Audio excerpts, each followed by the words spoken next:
ایک بہن کا سوال ہے کہ میرے شوہر ایسی باتیں کرتے ہیں جس سے مجھے لگتا ہے کہ ان کے عقیدے میں مسئلہ ہے یا وہ لادین ہو گئے ہیں،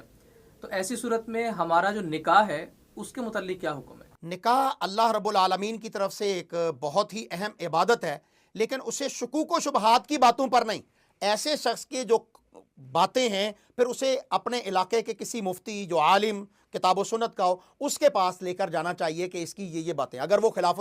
قرآن و سنت ہیں، اللہ اور اس کے رسول کی اہانت پر مبنی ہیں، یا اس کے عقائد جو ہیں وہ مثال کے طور پر شادی ہوئی تو وہ مسلمان تھے، بعد میں شوہر جو ہے وہ قادیانی ہو گیا یا کسی اور سیٹ میں چلا گیا، تو ایسی صورت کے اندر عورت کو اپنے علاقے کے مفتی اور عالم سے پوچھنا چاہیے، وگرنہ نکاح کے اوپر شکوک و شبہات نہیں ہونے چاہیے۔ تو اس پر وہ عالم دین کیا اس کو مشورہ دیں گے؟ کیا اس کا نکاح باقی رہے گا یا وہ ختم ہو جائے گا؟ اگر وہ دائرہ اسلام سے نکل گیا ہے تو پہلی تو بات یہ کہ اسے توبہ کروائی جائے گی،